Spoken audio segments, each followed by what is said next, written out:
Start. आज आपल्याला जे पाहायचं आहे ते सेकंड पोएम आहे आपली इंडियन विवर्स. फर्स्ट पोएम आपण बघितली the song of the open road, ज्याच्यामध्ये आपल्याला कशा पद्धतीने आपण स्वतंत्र आहोत आणि त्या स्वातंत्र्याचा उपभोग घेऊन आपलं करिअर घडवता येऊ शकतं हे तिथं सांगितलेलं होतं. आता इथं या कवितेतून बघूयात आपल्याला नेमकं काय सांगितलेलं आहे कवीने. पोएम आहे इंडियन विवर्स आणि लिहिलेली आहे सरोजिनी नायडू यांनी. इंडियन म्हणजे भारतीय आणि विवर्स कोण आहेत तर आर्टिसन्स आहेत. आर्टिसन्स या शब्दाचा अर्थ आपल्याला माहित असणं गरजेचं आहे. आर्टिसन्स किंवा हँडीक्राफ्ट आपण त्याला म्हणूया, जे हस्तकला उद्योग करणारे जे काही व्यक्ती असतात त्यांना आपण आर्टिसन्स असं म्हणतो, ज्याच्यामध्ये विवर्सचा समावेश होतो. अजून काही दुसरे पण आहेत ज्याच्यामध्ये आपण म्हणू शकतो की जे क्राफ्ट्समन किंवा आर्टिसन्स आहेत त्याच्यामध्ये गोल्डस्मिथ, सोनार जे आहेत त्यांना आपण म्हणू शकतो. त्यानंतर ब्लॅकस्मिथ, लोहाराचं काम करणारे जे आहेत त्यांना आपण आर्टिसन म्हणू शकतो. त्यानंतर विवर्स तर आहेतच, जे की कापड विणण्याचं काम करतात, ते सुद्धा एक आर्टिसनच आहेत. त्यानंतर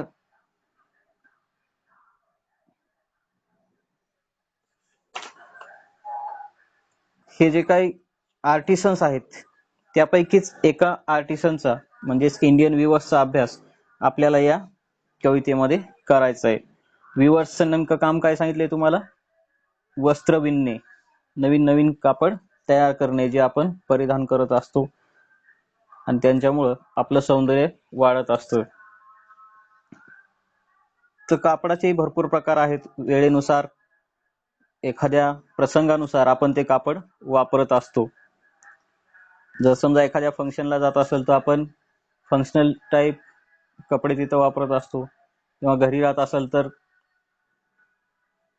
जे काही कम्फर्टेबल क्लोथ्स असतील अशा पद्धतीचे क्लोथ्स आपण तिथं वापरतो, किंवा एखाद्या पिकनिकला जात असताना तिथं अजून वेगळ्या पद्धतीचे कपडे आपण वापरू शकतो. तर कापड वापरणं हे सुद्धा काय आहे, त्या त्या सिच्युएशन नुसार आपण ते वापरत असतो आणि तसे ते कापड तिथं तयार असतात. आणि हे सगळे कापड वेगवेगळ्या सिच्युएशनला अनुसरून तयार करण्याचं काम जे आहे ते कोण करत असतं तर इंडियन विवर्स करत असतात. तर बघूयात इंडियन विवर्स ही जी कविता लिहिलेली आहे ती सरोजिनी नायडू यांनी लिहिलेली आहे. त्यांच्याबद्दल पहिल्यांदा आपण थोडक्यात माहिती घेऊयात. तर पहिल्यांदा इथं बघा, सरोजिनी नायडू यांच्याबद्दल थोडक्यात माहिती आपण बघू. सरोजिनी नायडू 1879 to 1949, जन्म कधी झालेला आहे त्यांचा 1879 साली आणि मृत्यू त्यांचा झालेला आहे 1949 मध्ये. was a political activist, feminist and the first Indian woman who became the president of the Indian National Congress. सुरुवातीलाच एक महत्वाची माहिती त्यांच्याबद्दल दिलेली आहे. त्या एक पॉलिटिकल ऍक्टिव्हिस्ट होत्या, म्हणजे राजकीय कार्यकर्त्या होत्या. तसंच स्त्रीवादी महिला म्हणून त्यांना ओळखलं जातं. स्त्रीवादी भूमिका त्यांनी स्वीकारलेली होती आणि त्या the first Indian woman who became the president of the Indian national Congress, भारतीय राष्ट्रीय काँग्रेस पक्ष जो आहे त्याच्या पहिल्या महिला अध्यक्ष म्हणून त्यांनी पद भूषवलेलं आहे. त्यानंतर पुढे she was an important figure in India struggle for independence.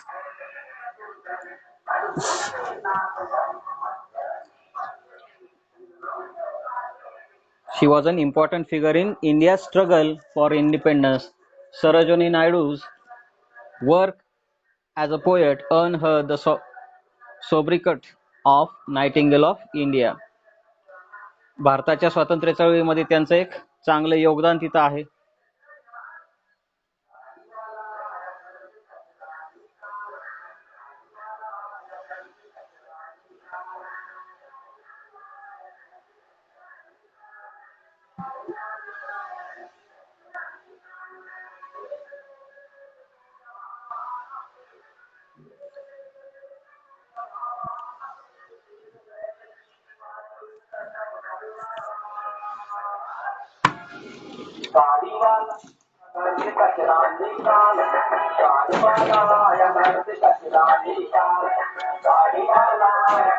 काकू आवाज बंद करा म्हणा एक मिनिट.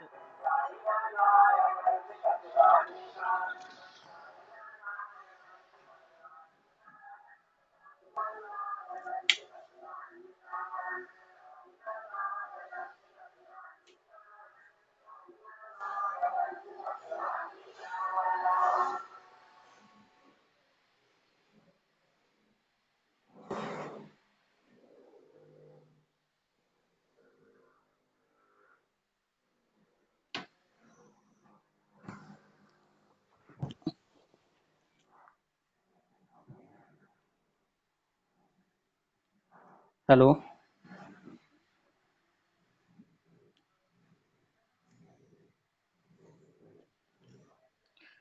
तर इथं सेकंड जे सेंटेन्स आपल्याला सांगितले तर त्याबद्दल आपण बघूयात. She was an important figure in India struggle for independence. Sarojini Naidu's work as a poet earn her the sobriquet of nightingale of India. म्हणजेच स्वातंत्र्य चळवळीमध्ये त्यांचं चांगलं योगदान होतं. भारताची जी स्वातंत्र्य चळवळ होती त्याच्यामध्ये त्यांनी महत्वाचं योगदान दिलेलं आहे.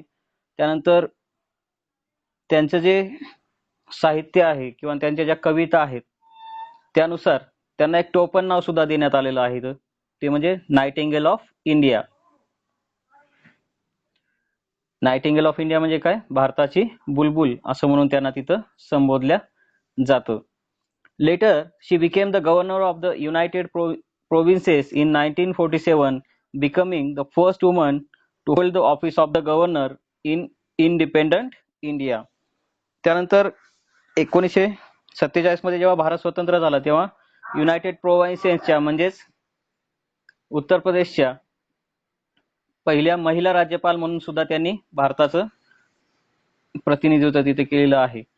भारताच्या पहिल्या महिला राज्यपाल कोणत्या भागासाठी झालेले, उत्तर प्रदेश या राज्यासाठी ते त्यांनी काम केलेलं आहे. तर सुरुवातीच्या याच्यामध्ये 3 गोष्टी लक्षात ठेवायच्या आहेत. त्या पॉलिटिकल ऍक्टिव्हिस्ट होत्या, फेमिनिस्ट होत्या, त्यानंतर पहिल्या महिला अध्यक्ष होत्या राष्ट्रीय काँग्रेस पक्षाच्या, त्यानंतर नाइटिंगेल ऑफ इंडिया ही पदवी त्यांना मिळालेली आहे, आणि शेवटचं पहिल्या महिला राज्यपाल सुद्धा त्या भारतातील होत्या. त्यानंतर हे झालं पोएट बद्दल. आता आपल्याला बघायची आहे माहिती ती कवितेबद्दल. नेमकं कवितेत काय सांगितलेलं आहे, पोएम बद्दल काय सांगितलेलं आहे आपल्याला बघा. थोडक्यात इथं सांगितले, Indian weavers is a short poem where the poet talks about 3 types of garment that the weavers view. Indian weavers काय आहे, एक शॉर्ट पोएम आहे ज्याच्यामध्ये कवी आपल्याला कशाबद्दल सांगत आहे, about 3 types of garment. Garment म्हणजे काय, कापड. 3 प्रकारचे जे कापड त्याबद्दल आपल्याला इथं सांगितलेलं आहे. आणि हे 3 प्रकारचे जे कापड आहेत ते कधी विव केल्या जाते विवर्स कडनं, कधी विणत आहेत हे विणकर लोक, at 3 particular times of a day. हे 3 प्रकारचे कापड दिवसाच्या 3 वेगवेगळ्या टप्प्यावरती, म्हणजे 3 वेगवेगळे जे टाइम्स आहेत दिवसाचे त्या 3 टप्प्यावरती विणत आहेत. Each stanza of the poem represents the 3 important events of human life. तिन्ही ज्या स्टांजा आहेत तर ह्या 3 स्टांजा नसून हे काय आहेत, 3 important events of human life. 3 stanza मधून आपल्याला मानवी जीवनाचे जे 3 टप्पे आहेत त्या 3 टप्प्याबद्दल माहिती दिलेली आहे. कोणकोणते 3 टप्पे आहेत ते बघा. लाईफ, ह्युमन लाईफ, त्याच्यामध्ये फर्स्ट स्टेज जी आहे किंवा फर्स्ट पहिला टप्पा जो आहे तो बर्थ, ज्याला आपण जन्म म्हणूया किंवा चाइल्डहुड, बालपणाचा पहिला जो टप्पा आहे तो. त्यानंतर दुसरा जो टप्पा त्यांनी सांगितलेला दुसऱ्या स्टँजामध्ये आपल्याला ऍडल्टहुड म्हणजेच यंग, तारुण्य अवस्था, प्रौढावस्था. आणि तिसरा जो टप्पा आहे जीवनाचा तो डेथ म्हणजे वृद्धावस्थेकडे वाटचाल. तर हे 3 प्रकारचे टप्पे आपल्याला इथं सांगितलेले आहेत या कवितेतून. The colours mentioned in the stanzas are very significant. जे काही कलर्स मेन्शन करण्यात आलेले आहेत या 3 स्टँजामध्ये, ते 3 स्टँजातील कलर्स कसे आहेत, अतिशय महत्वाचे आहेत. आणि काय इंडिकेट करतात हे colours? As they indicate the moods related to the events. जे काही इव्हेंट्स आता तुम्हाला सांगितले आहेत, बर्थ, ॲडल्टहुड आणि डेथ, या तिन्ही इव्हेंट्सशी रिलेट करतात कोण? हे कलर्स जे वापरण्यात आलेले आहेत. त्याचा जो मूड आहे ते एक्सप्रेस करण्याचं काम इथे हे कलर्स करत आहेत. तर बघूयात जीवनातले हे जे 3 टप्पे आहेत ते कशा पद्धतीनं पोएटनं आपल्या समोर ठेवलेले आहेत. इथं आपल्या समोर आता पहिला स्टांजा आहे. पहिला स्टांजा आपण बघूयात काय लिहिले बघा. Weavers weaving at a break of day. Why do you weave a garment so gay? Blue as the wing of a halcyon wild, we weave the robes of a newborn child. Weavers विणकर लोक जे आहेत ते काय करत आहेत? Weaving at a break of day. भल्या पहाटे ते काय आहेत? विणत आहेत. त्यांचं विणण्याचं काम चालू आहे ॲट ब्रेक ऑफ डे म्हणजे पहाटेच्या वेळी. आणि तिथून कवी जात असतानाच त्यांनी प्रश्न विचारलेला या विणकरांना काय? वाय डू विव अ गारमेंट सो गे? जे काही कापड ते विणत होते ते कसं होतं? गे होतं. गे म्हणजे ब्राईट, तेजस्वी असं ते कापड होतं आणि ते विणण्याचं काम चालू होतं. आणि ते विणत असतानाच कवीनं त्यांना प्रश्न केलेला की इतक्या सकाळी तुम्ही इतकं तेजस्वी कापड का विणत आहात? तेजस्वी कसं होतं ते कापड ते पुढच्या ओळीमध्ये आपल्याला सांगितले. Blue as the wing of a halcyon wild, we wave the robes of a newborn child. कवीनं विचारलेले जे काही प्रश्न आहे की का विणताय असं एवढं तेजस्वी कापड, त्याचं उत्तर आपल्याला पुढच्या याच्यामध्ये दिलेलं आहे की कापडाचा जो रंग आहे तो कसा आहे? ब्लू आहे. आणि तो ब्लू रंग जो आहे तो कशासारखा आहे? हॅल्सियन पक्षाची जे काही विंग्ज असतात, पंख असतात, हॅल्सियन म्हणजे किंगफिशर, या पक्षाच्या पंखांचा रंग जसा निळा आहे त्याच पद्धतीचं हे जे कापड आहे ते विणतायत, त्याच निळ्या तेजस्वी अशा रंगाचं. We weave the robes of a newborn child. आणि पुढे जाऊन ते सांगतात की हा जो कलर आहे तो आम्ही कोणासाठी निवडलेला आहे? तर नवीन जन्मलेल्या नवजात, जो की आत्ताच या जगामध्ये आलेलं आहे, अशा नवीन बालकासाठी आम्ही काय करत आहोत? तर रोज म्हणजे काय? क्लोथ्स, नवीन कापड तिथं विणत आहोत. कोणासाठी? नुकत्याच जन्मलेल्या बाळासाठी. तर असा हा 4 ओळींचा स्टांजा आहे. थोडक्यात परत एकदा इथं बघा. पहिली स्टेज जी आहे ती कुठली सांगितलेली आहे? यंग म्हणजे अतिशय लहान अवस्था किंवा आपण त्याला बर्थ स्टेज असं म्हणूया. In the first stanza, the poet asks the weavers why they are weaving clothes early in the morning. जसं की आता सांगितलं तुम्हाला की पहिला प्रश्न कवीनं काय केलं की इतक्या सकाळी सकाळी ते कोणत्या प्रकारचं कापड विणत आहेत? Which seem to be quite beautiful and charming. Charming म्हणजेच गे. की जे कापड एवढ्या सकाळी विणतायत ते कसे दिसत आहे? अतिशय ब्युटिफुल आणि चार्मिंग दिसत आहे, गे दिसत आहे, तेजस्वी दिसत आहे. The clothes are blue as a wing of a halcyon wild. Halcyon is the other name of the kingfisher. त्या कपड्याचा जो कलर आहे किंवा त्या वस्त्राचा जो कलर आहे तो कसा आहे? ब्लू आहे, wing of a halcyon wild सारखा. म्हणजे हॅल्सियन म्हणजेच काय? किंगफिशर. किंगफिशरच्या पक्षाच्या पंखाचा जो रंग असतो त्याच पद्धतीचं ह्या कापडाचा रंग आहे. आणि कवीनं विचारलेले की इतकं तेजस्वी कापड तुम्ही सकाळी सकाळी का विणत आहात? तर पुढच्या याच्यामध्ये तिथं उत्तर सांगितले बघा. The wings of the kingfisher are bright blue in color. किंगफिशरचे जे पंख आहेत, विंग्ज आहेत, ते कसे असतात? Bright blue. In addition blue colour also symbolises loyalty and calmness. आता इथं सगळ्यात महत्वाचं कारण जे आहे ब्लू कलर वापरण्याचं, ब्लू कलरचे कापड विणण्याचं, ते इथं आपल्याला सांगितलेलं आहे. ब्लू कलर इथं सिम्बॉल म्हणून वापरलेला आहे, प्रतीक म्हणून वापरलेलं आहे. कशाचं प्रतीक म्हणून वापरलेलं आहे? Loyalty and कामनेसचं. लॉयल्टी म्हणजे एक प्रामाणिकपणा, विश्वासूपणा, आणि कामनेस म्हणजे एक शांतता, मनाची स्थिरता, स्टेबिलिटी, रिलायबिलिटी, यासारख्या गोष्टींसाठी हा ब्लू कलर इथं वापरलेला आहे. The blue colour thus symbolises something beautiful and precious. आणि दुसरं एक सिम्बॉल आहे ते कशाचं आहे? ब्युटिफुल अँड प्रिशियसनेसचं. म्हणजे अतिशय सुंदर अशा गोष्टीसाठी ब्लू कलर तिथं आपण वापरू शकतो.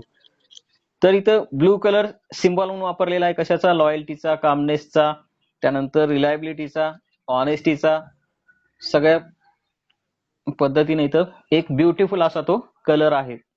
Hence, in this stanza, the clothes viewed by the viewers are quite special, and this is why the poet is curious to know about them. आणि हा जो कलर आहे तो अतिशय ब्युटिफुल दिसत असल्यामुळेच कवीचं लक्ष तिकडे वेधल्या गेलेलं आहे आणि कवीनं मग तिथं कवीच्या मनामध्ये एक उत्सुकता निर्माण झाली की नेमकं हे जे व्ह्युअर्स विणत आहेत ती कोणत्या प्रकारचं कापड विणत आहेत. द इंडियन व्ह्युअर्स रिप्लाय काय दिलेलं आहे? We view the robes of a newborn child. They are weaving the beautiful dress for a young one who had just came to the world. आणि कवीच्या मनात जी उत्सुकता आलेली होती ती उत्सुकता इथं इंडियन व्ह्युअर्सनी दूर केलेली आहे. काय सांगितलेलं आहे की आम्ही जे काही कापड विणत आहोत ते कोणासाठी विणत आहोत तर न्यू बॉर्न चाइल्ड साठी विणत आहोत. आणि तो काय आहे तर एक ब्युटिफुल ड्रेस आहे, young one who has just came to the world, जो आताच जगामध्ये आलेला आहे, ज्याने आताच जन्म घेतलेल्या अशा नवजात बालकासाठी आम्ही काय करत आहोत, सुंदर असा ड्रेस विणत आहोत. In this stanza a number of images are used to describe the first stage of human life like break of day. आता इथं बऱ्याचशा इमेजेसचा वापर करण्यात आलेला आहे. जितकं आपल्याला सोपं वाटते तितकं सोपं नाही. सरोजिनी नायडू यांच्या पोएमचं वैशिष्ट्यच हे आहे की भाषा सोपी असते आणि अर्थ मात्र खूप दडलेला असतो त्या ओळीमध्ये. तसंच इथं आहे बघा. In this stanza a number of इमेजेसचा वापर केलेला, प्रतिमांचा वापर तिथं केला आहे. कशाची प्रतिमा आहे बघा? To describe the first stage of human life like break of day. मानवी जीवन आणि मगाशी सांगितलेल्या पद्धतीनं मानवी जीवनाचा संबंध इथं लावलेला आहे. तर इथं मानवी जीवनातील जे 3 टप्पे आहेत ते दिवसातील 3 टप्प्याशी कशा पद्धतीनं मॅच केलेले आहेत, कशा पद्धतीने ते वापरून करून दाखवलेले आहे ते बघा. Stage of human life, the first stage of human life काय असते? बर्थ. मानवाच्या जीवनाची सुरुवात कशा पद्धतीने होते? जशी एखाद्या दिवसाची सुरुवात सकाळपासून होते, पहाटेपासून होत असते. म्हणजे पहाट आणि जन्म या दोन गोष्टी इथं एकमेकांना इमेजेस किंवा इमेजरी प्रतिकात्मक म्हणून वापरलेल्या आहेत. ज्याप्रमाणे दिवसाची सुरुवात सकाळने होते किंवा पहाटेने होते, त्याचप्रमाणे आपल्या जीवनाची सुरुवात सुद्धा कशाने होत असते? जन्माने आपल्या होत असते. Garment so gay and blue as the wing of halcyon wild. आणि ज्या पद्धतीने हे जे गारमेंट सांगितलेत आपल्याला कसे आहेत? ब्राईट आहेत म्हणून सांगितलेत. Blue as the wing of halcyon wild, आणि त्यांचा रंग कसा आहे? ब्ल्यू आहे आणि ते ब्राईट आहेत असं म्हटलेलं आहे. तर हे कशाच्या संदर्भाने वापरलेलं आहे? This stage is full of happiness. का तर बालपण सुद्धा कसं असतं? फुल ऑफ हॅपीनेस, आनंदाने भरलेलं असतं. फ्रेशनेस असतं त्या बालपणामध्ये, होप असतात, ब्युटी असते. तर या सगळ्या गोष्टींसाठी ब्लू कलरचा तिथं वापर केलेला आहे. ज्या पद्धतीने एखादं बाल जे नवजात बालक आहे ते त्याच्याकडे बघितल्यानंतर आपल्याला एक वेगळा आनंद मिळतो, फ्रेशनेस मिळतं, होप, ब्युटी आपल्याला त्याच्याकडनं बघायला मिळते. तर ते सगळे कलर सिम्बॉलाइज करण्याचं काम कोणाकडून झालेलं इथं? ब्लू या कलर कडनं. आणि त्यामुळेच ते गारमेंट कसे आहेत? आकर्षक आहेत असं म्हटलेलं आहे. की जसं बालपण आकर्षक असतं तसंच हा ब्लू कलर सुद्धा आकर्षक आहे. अशा पद्धतीचं एक इथं कंपॅरिझन केलेलं आहे. There is no sorrow in the stage. सगळ्यात महत्वाचं काय? बालपणामध्ये कुठल्याही पद्धतीचं म्हणजे दुःख आपल्याला पाहायला मिळत नाही. तर पहिला स्टांजा लक्षात आलेला असेल तुम्हाला. काय महत्वाचं आहे याच्यात? पहाटेची वेळ आहे म्हणजे जन्माची सुरुवात आहे, म्हणजे जीवनाची सुरुवात आहे, जन्म झालेला आहे. त्यानंतर गारमेंटचा कलर जो आहे तो ब्लू निवडलेला आहे. गारमेंट्स कसे आहेत? अतिशय ब्राईट आहेत. ते का निवडलेले आहेत? तर बालपण ज्या पद्धतीनं हॅपीनेसनं भरलेलं असतं, आनंदानं भरलेलं असतं, त्याच पद्धतीनं हे कलर सुद्धा तसेच असतात, अट्रॅक्टिव्ह असतात. आणि त्यामुळेच इथं ब्लू कलरचा वापर केलेला आहे. हा कलर आपल्याला लहान वयात असणारं जे काय आपलं हॅपीनेस आहे, फ्रेशनेस आहे, होप आहे, ब्युटी आहे, या सर्व गोष्टी आपल्याला दर्शवत असतं. तर पहिल्या स्टांजामधून आपल्याला आपल्या जीवनातील जो महत्वाचा पहिला टप्पा आहे त्या टप्प्यावरती आपल्याला इथं कवीनं सांगितलेलं आहे. अतिशय आकर्षक आपलं बालपण असतं, त्याच पद्धतीनं आकर्षक कापड तयार करण्याचं काम या विवर्स कडून इथं केल्या जात आहे.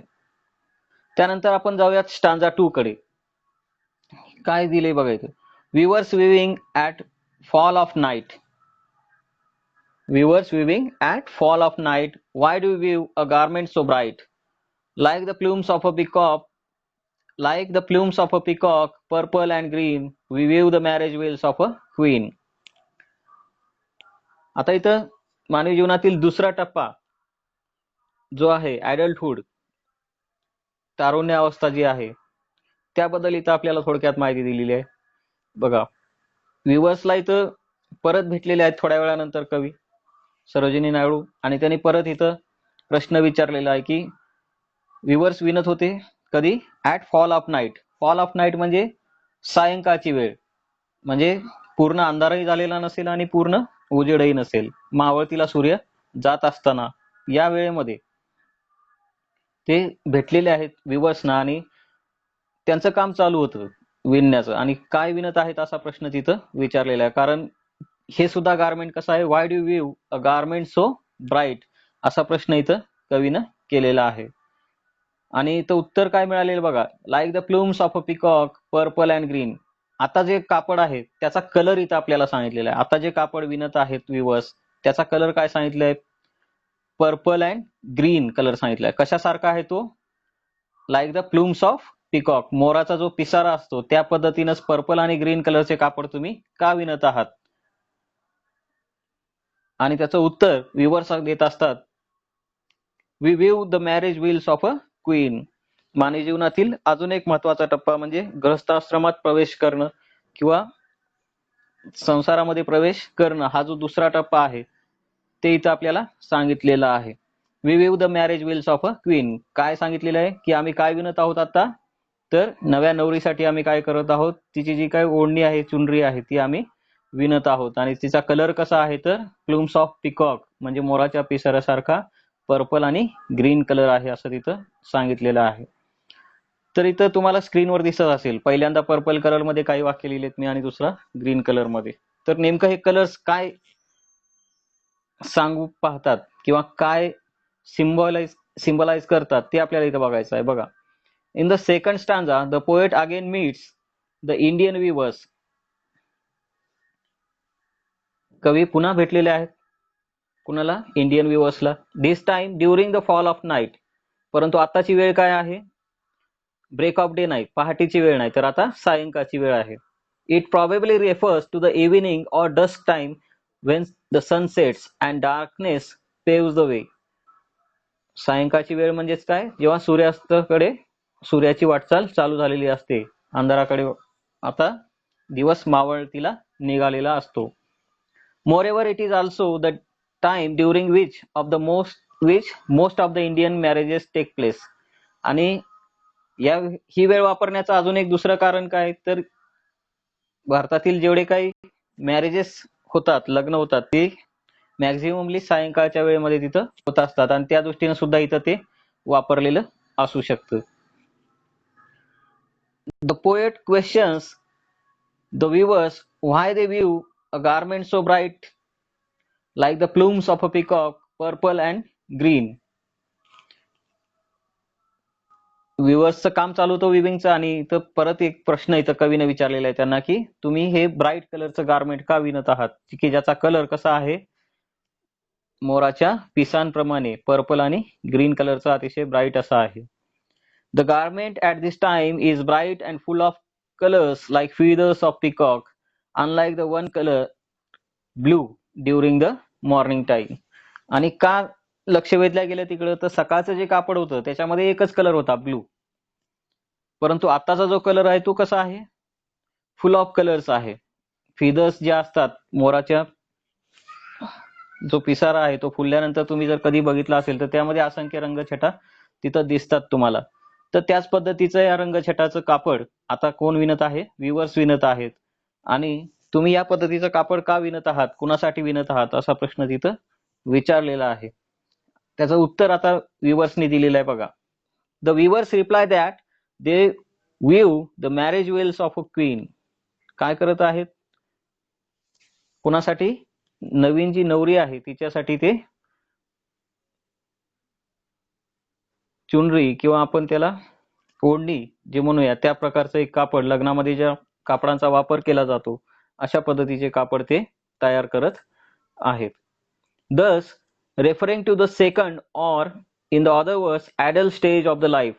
आणि लग्न किंवा लग्न म्हणजेच काय तर मानवी जीवनाचा जो दुसरा टप्पा आहे, ऍडल्ट स्टेज आहे, प्रौढावस्था आहे, त्या दुसऱ्या टप्प्याकडे रेफर केलेले आपल्याला कवीनं या कापडाच्या माध्यमातून.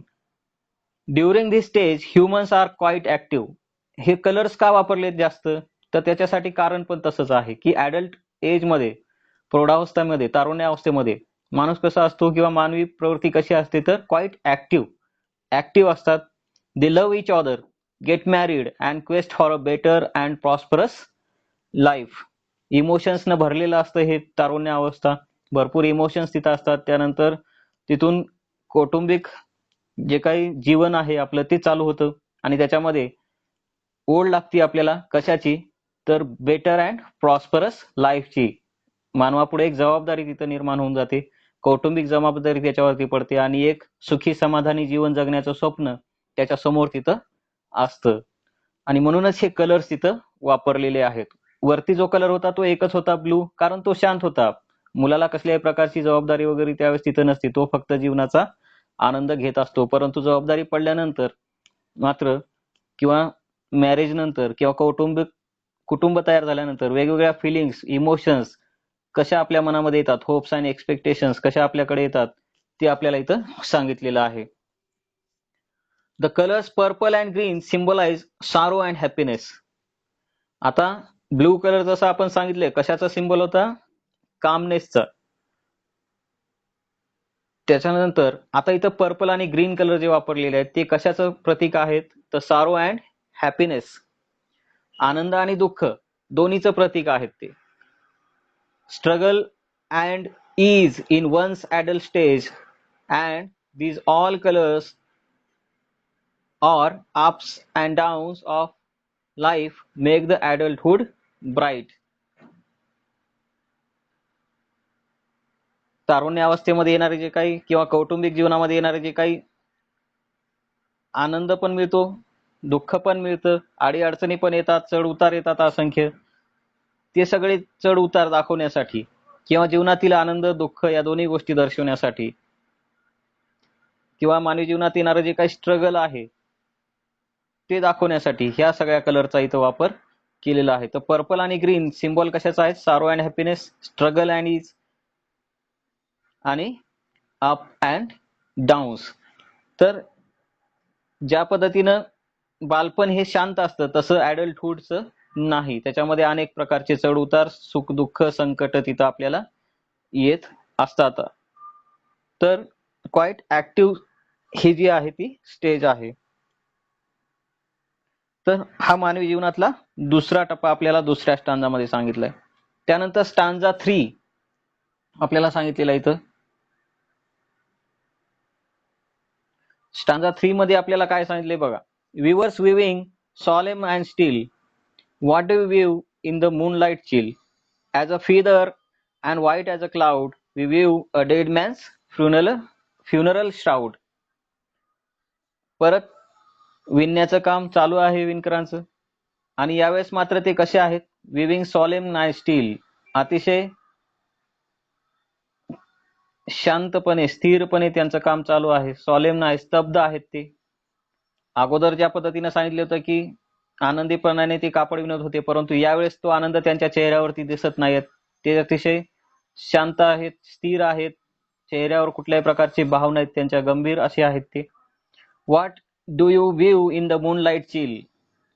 आणि वेळ कोणती आता? मूनलाईट चिल म्हणजे रात्रीची वेळ आहे आणि या रात्रीच्या काळोखामध्ये चंद्रप्रकाश जेव्हा पडलेला आहे त्या या काळोखामध्ये तुम्ही कोणत्या प्रकारचं कापड विणत आहात, काय विणत आहात? White as a feather and white as a cloud. जे काय कापड ते विणत होते त्याचा कलर कसा होता तर white as a feather and white as a cloud.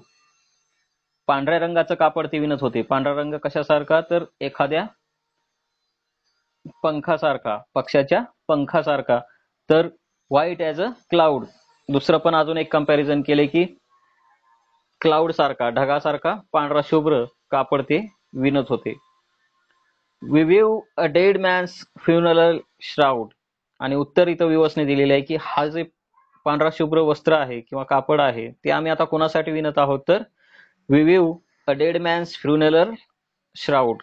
Shroud म्हणजे काय, मृत व्यक्तीला झाकण्यासाठी जे काही कापड तयार केलं जातं त्याला आपण कफन असं म्हणतो.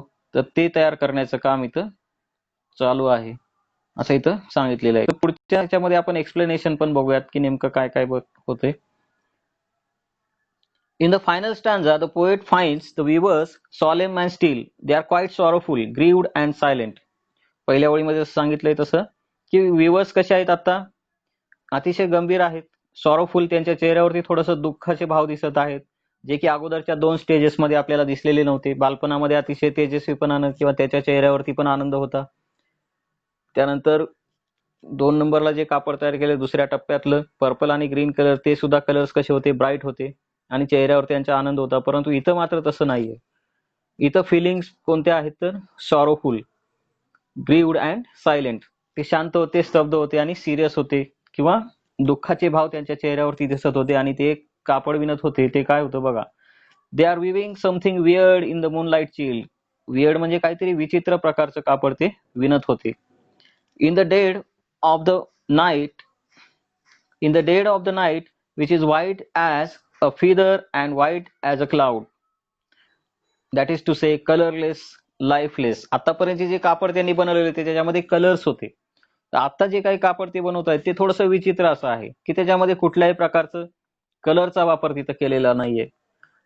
कापड जे आता ते विणत आहेत ते व्हाईट आहे एकदम, म्हणजे एकदम पांढरं शुभ्र, एखाद्या पक्षाच्या पंखाप्रमाणे किंवा पांढऱ्या शुभ्र ढगाप्रमाणे ते कापड आहे. त्यालाच इथं म्हटलेलं आहे की कलरलेस कापड किंवा लाईफलेस कापड ते विणण्याचं काम करत आहेत.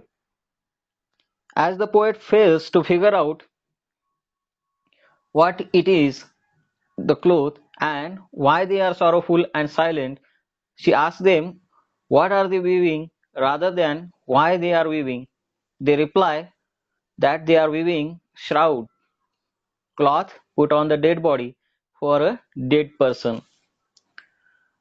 आतापर्यंतचं कापड बघितल्यानंतर कवयित्रीला थोडंफार तरी तिथं लक्षात आलेलं होतं की हे कापड आहे ते कलरफुल आहे, तेजस्वी आहे आणि ते का विणत आहेत. अशा पद्धतीचे प्रश्न त्यांनी तिथं विचारले होते. परंतु आता मात्र जे कापड कवयित्रीला तिथं दिसत आहे त्या बाबतीत मात्र कवयित्रीला तिथं अंदाज येत नव्हता की नेमकं हे कापड काय आहे, का कोणतं कापड ते विणत आहेत. आणि कवीने इथं परत प्रश्न विचारलेला होता की वाय दे आर विविंग. कोणता प्रश्न विचारलेला आहे याच्या अगोदर ती वाय दे आर विविंग, आणि आता मात्र विचारलेलं आहे what are they weaving rather than why are they weaving. म्हणजे पहिल्या 2 स्टांजामध्ये प्रश्न विचारलेला होता why they are weaving, why are they weaving, आणि आता मात्र प्रश्न विचारलेला आहे व्हॉट आर दे विविंग, म्हणजे का विणत आहेत असा प्रश्न केला होता. परंतु इथला प्रश्न थोडासा वेगळा आहे, का विणत आहेत, काय विणत आहेत. कारण कवीला अंदाज आलेला नाही की नेमकं हे कोणत्या प्रकारचं कापड आहे, काय आहे, आणि त्यामुळं काय विणत आहात असा तिथं प्रश्न विचारलेला आहे. आणि रिप्लाय काय आलेला आहे, तर व्ह्युअर्स म्हणतात की आम्ही श्राउड विणत आहोत, एक पांढरा शुभ्र कपडा जो की मृत व्यक्तीला झाकण्यासाठी वापरला जातो, तर तो एक कापड आम्ही विणत आहोत. Thus, the third and the final stage is death, which is emotionless and lifeless like a white cloud or feather. म्हणजेच व्हाईट कलर जे आहे ते कशाचं सिम्बॉलाइज करतं, ते कशाला, इमोशनलेस आणि लाईफलेस. कुठल्याही प्रकारचं इमोशन आता या स्थितीमध्ये नसतं. आणि ती तिसरी स्टेज म्हणजे कोणती आहे, तर डेथ आहे. मानवी जीवनाचा तिसरा टप्पा, त्याच्यामध्ये इमोशन्स नसतात आणि लाईफ संपलेली असते. तर म्हणून तिथं व्हाईट कलरचा वापर केलेला आहे. व्हाईट क्लाउड, ज्याच्याकडून कसल्याही प्रकारची अपेक्षा तिथं आपण करू शकत नाही, पावसाची, पांढरा शुभ्र. तर तशाच पद्धतीचं इथं जीवन सुद्धा सांगितलेलं आहे, की आता कुठल्याही प्रकारच्या अपेक्षा वगैरे या स्टेजमध्ये तिथं नसतात, डेथ झालेली आहे. In this way the life which begins with life the life which begins with life, joy, hope, etc. ends with sorrow and grief.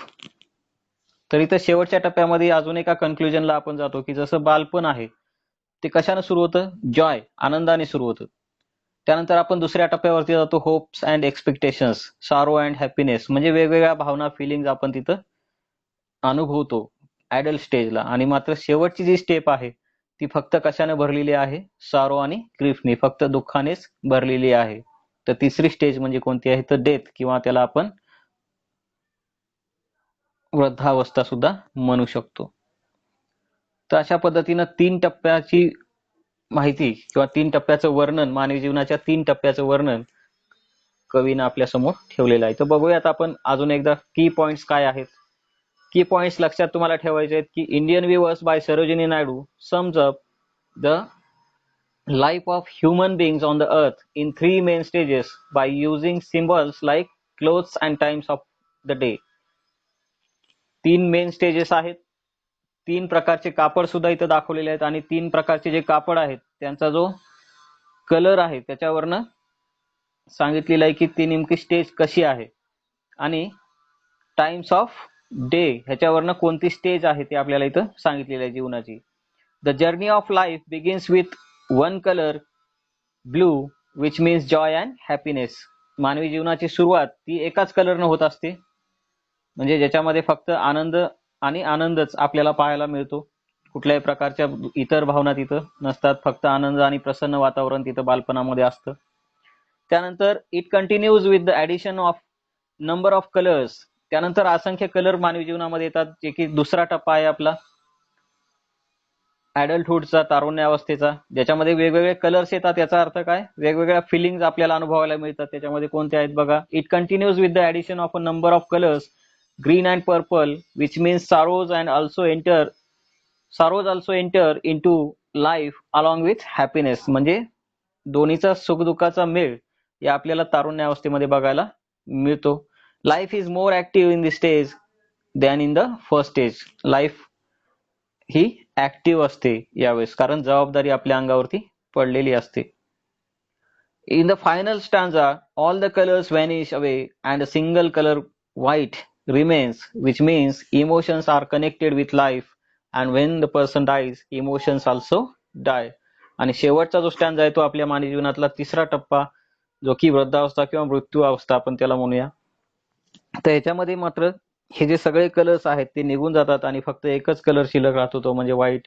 आणि व्हाईट कलरचा अर्थच काय, तर इमोशनलेस, लाईफलेस असा त्याचा अर्थ तिथं होतो. जेव्हा माणूस मृत होतो तेव्हा त्याच्या ज्या इमोशन्स आहेत त्या सुद्धा तिथं त्याच्यासोबत संपून जातात.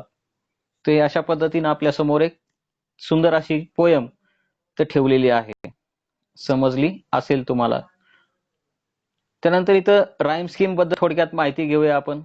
रायमिंग वर्ड्स कुठले वापरलेले आहेत कवीने, डे गे पहिल्या स्टँजामध्ये बघा, डे गे, वाईल्ड चाइल्ड दुसऱ्या स्टँजामध्ये, नाईट ब्राईट, ग्रीन क्वीन दुसऱ्या स्टँजासाठी, आणि तिसऱ्या स्टँजामध्ये स्टील चिल, क्लाउड आणि श्राउड. तर अशी रायमिंग वर्ड्सचे पेयर्स आहेत. जर विचारलं तुम्हाला तर लिहिता आले पाहिजेत. परंतु महत्वाचा प्रश्न आपल्याला इथं बघायचा आहे तो म्हणजे रायमिंग वर्ड्स नाही, कारण ऑलरेडी तुम्हाला रायमिंग वर्ड्स बद्दल बऱ्यापैकी माहिती आहे. राईम स्कीम कशी ठरवायची एखाद्या कवितेची, तर इथं बघा, पहिल्यांदा मी पहिल्या स्टांजाचे 4 शब्द जे शेवटचे आहेत ते घेतलेले आहेत इथं. पहिल्या स्टांजाची पहिली ओळ संपते डे ने, दुसरी ओळ संपते गे ने, तिसरी ओळ वाईल्ड, आणि चौथ्या ओळीचा शेवटचा शब्द आहे चाइल्ड. तर इथं आपल्याला राईम स्कीम ठरवत असताना पहिला जो शब्द असेल ओळी, स्टांजाची जी पहिली ओळ असेल त्याचा शेवटचा शब्द घ्यायचा आहे आणि त्याचा उच्चाराला आपल्याला ए म्हणायचा आहे. त्यानंतर दुसऱ्या ओळीचा शेवटचा शब्द घ्यायचा आहे, तो मॅच करायचा आहे पहिल्या ओळीशी, जसा की डे ह्याच्यासोबत मॅच होतो का गे, होतो. दोघांचा उच्चार कसा आहे? सेम. दोघांचा उच्चार सेम असल्यामुळे आपण दोघांना काय म्हणलेलं आहे? ए. त्यानंतर तिसऱ्या ओळीकडे जा. तिसऱ्या ओळीमध्ये बघा, वाईल्ड वरच्या दोन्ही शब्दाशी मॅच करतो का? नाही. म्हणून त्याला काय म्हणणार आहोत आपण? बी. त्यानंतर चौथ्या ओळीच्या शेवटी जावा. तिथं काय लिहिलेलं आहे? चाइल्ड. हा वरच्या 3 शब्दापैकी कोणत्या शब्दाला मॅच करतो? वाईल्डला. वाईल्ड आणि चाइल्ड. म्हणून ह्याला सुद्धा तुम्ही काय म्हणणार आहात? बी. मग राईम स्कीम कशी तयार होईल? लिहित असताना आपल्याला काय लिहावं लागेल? So the rhyme scheme used in the first stanza is AABB. पहिल्या स्टांजामध्ये AABB अशा पद्धतीची राईम स्कीम तिथं वापरलेली आहे.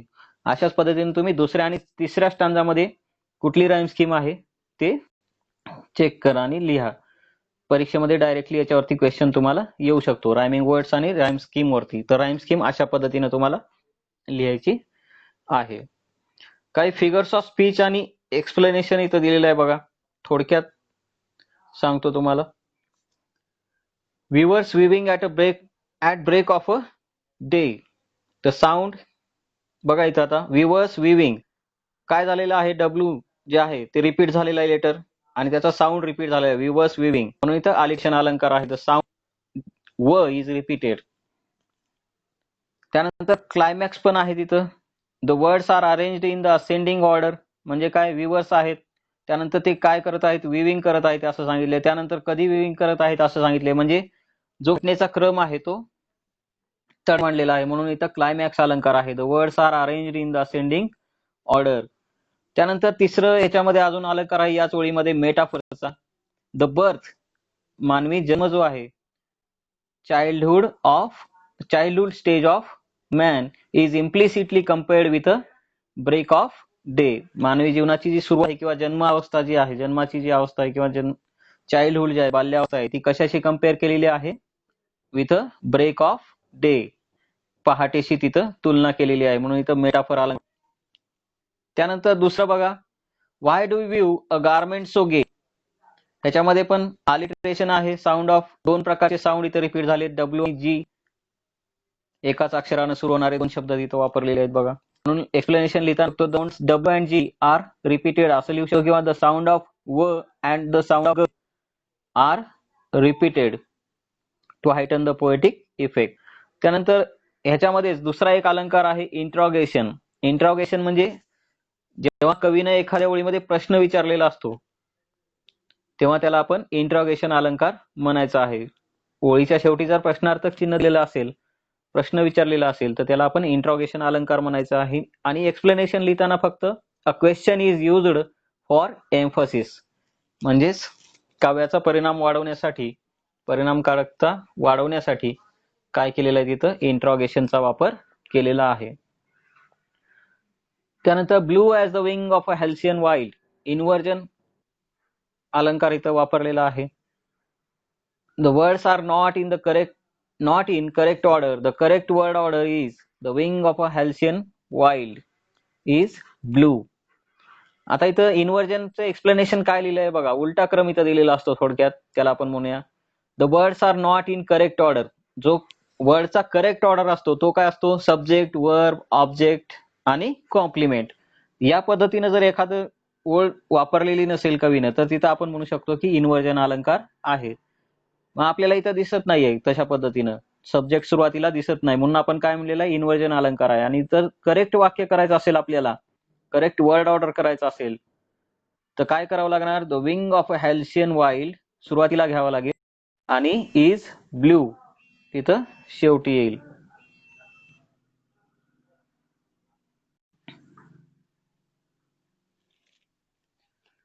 त्यानंतर ह्याच्यामध्ये दुसरा अलंकार आहे अलिटरेशनचा. The sound of letter W is repeated. त्यानंतर सिमिली सुद्धा आहे याच्यामध्ये. The blue colour cloth is directly compared with a wing of wild halcyon. म्हणजेच जो कपडा कलर आहे क्लॉथचा, जो ब्लू कलर आहे तो डायरेक्टली कशी कम्पेअर केलेला आहे? हेल्सियन बर्ड जो त्याच्या पंखांशी, विंग्सची त्याच्या. तर असे भरपूर अलंकार इथं तुम्हाला दिलेले. ह्याचं PDF मी तुम्हाला शेअर करेल. काय अडचण असली तर तुम्ही मला विचारू शकता. ही PDF तुम्हाला मी आहे अशी पाठवतो ग्रुपवरती.